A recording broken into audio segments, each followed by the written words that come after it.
Hey guys, welcome back to my channel. Here in this video we are going to talk about Gordon dividend model, जिसे हम capitalisation model के नाम से भी जानते हैं, right.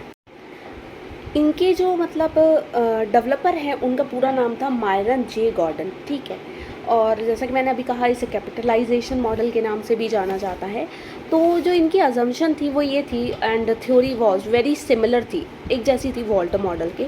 But he is to said कि जो डिविडेंड है वो रेलिवेंट है और उसका एक पॉजिटिव इम्पैक्ट पड़ता है वैल्यू ऑफ फर्म पे, फर्म की वैल्यू पे इसका पॉजिटिव इम्पैक्ट पड़ता है। गॉर्डन ने रिवाइज करी थी बेसिक मॉडल जो लेटर कंसिडर किया गया, जिसमें रिस्क और uncertainty, right. According to Walter, dividend policy affect नहीं करता था प्राइस ऑफ द शेयर जब R इक्वल्स टू K हो जाए, यानी IRR equals to cost of capital. But Gordon कहते हैं, इन्होंने ये एक स्टेप आगे थे इनसे हमेशा, इन्होंने आर्ग्यू किया कि जब डिविडेंड पॉलिसी अफेक्ट करती है वैल्यू ऑफ, ये कहते हैं कि जब R इक्वल टू K हो जाता है ना, तब भी वैल्यू ऑफ फर्म पर इफेक्ट पड़ता है, वैल्यू ऑफ शेयर पे इफेक्ट पड़ता है, भले ही R इक्वल्स टू K हो गया। बट ऐसा कुछ नहीं है, नॉर्मल फॉर्म में भी इफेक्ट पड़ेगा। तो इस थ्योरी को हम बर्ड एंड हैंड थ्योरी के नाम से भी जानते हैं, ठीक है। बर्ड एंड हैंड का मतलब होता है जो आज है वही वैल्यूएबल है, राइट। जो अभी है हाथ में वो वैल्यूएबल है। तो why bird and hand theory क्यों बोला जाता है, आइए समझते हैं। तो ऐसा इन्वेस्टर, आपको पता है, रेशनल होता है। They want to avoid risk. हर कोई क्या चाहता है, रिस्क को अवॉइड करना चाहता है। मेरी जगह मैं होंगी या आप होंगे, आप लोग भी अवॉइड करोगे रिस्क को। तो ऐसे ही गॉर्डन ने कहा कि इन्वेस्टर जो होते हैं वो रेशनल होते हैं, they want to avoid the risk, right. तो जो पेमेंट होती है करंट डिविडेंड की, वो कम्प्लीटली रिमूव कर देती है चांस ऑफ रिस्क। अगर डिविडेंड अभी मिल जाएगा तो चांस तो ख़त्म हो गया ना रिस्क की, इन फ्यूचर कोई रिस्क होगा या समथिंग लाइक दैट। तो if firm retain the earning, अगर फर्म रिटेन करती है अर्निंग को, तो investor can expect to get dividend in future. तो उन्हें ऐसा लगता है कि अगर रिटेन कर लिया तो नियर फ्यूचर में उन्हें डिविडेंड मिलेगा, राइट। जो फ्यूचर डिविडेंड है वो अनसर्टेन होता है, क्या पता कितना मिले, क्या पता ना भी मिले, क्या पता क्या सिचुएशन हो, हमें क्या पता, अनसर्टेन है, हमने कोई देखा थोड़ी ना है। बोथ रिस्पेक्ट टू अमाउंट, चाहे टाइमिंग हो, हमें नहीं पता कब मिलेगा, कैसे मिलेगा, कितना मिलेगा, we don't know, right. Therefore rational investor हमेशा ये प्रेफर करते हैं कि उन्हें अभी डिविडेंड मिल जाए, करंट डिविडेंड, राइट। तो वो फ्यूचर का वेट नहीं करते।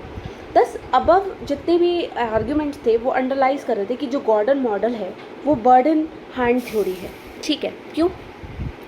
इसके अंदर ये लॉजिक है that what is available today या what is available in present is preferable है, ज़्यादा प्रेफरेबल है to what is available in future. उससे ज़्यादा प्रेफरेबल आज है, जो अभी मिल रहा है ना वही बढ़िया है, ठीक है।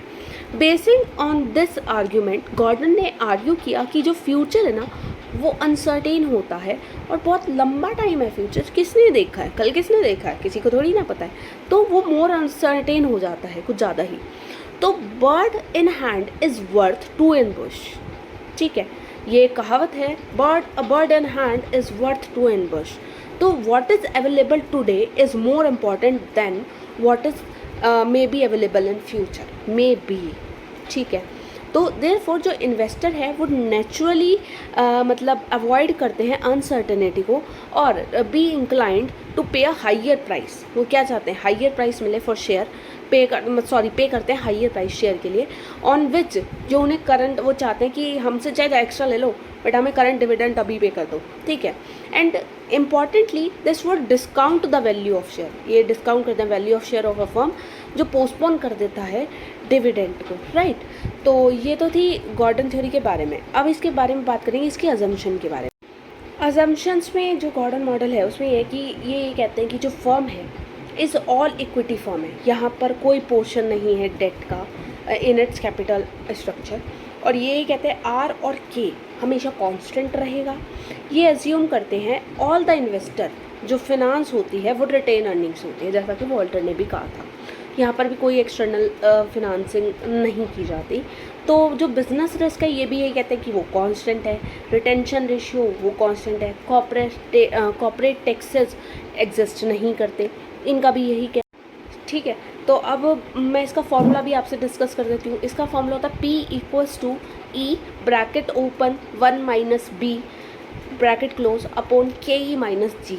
अब P क्या है, प्राइस ऑफ शेयर, E क्या है, अर्निंग पर शेयर, और B क्या है, रिटेंशन रेशियो, और कॉस्ट ऑफ कैपिटल क्या है, K। तो 1 माइनस बी को हम बोलते हैं dividend pay out ratio, that is DP ratio भी कहा जाता है, ठीक है। और G इक्वल होता है BR के, दैट इज ग्रोथ और rate of return of all equity firm, right. तो ये थे हमारे कुछ डिविडेंड के मॉडल। अब इस वीडियो में इतना ही, मिलते हैं आपको नेक्स्ट टॉपिक के साथ, तब तक के लिए bye, take care, have a nice day.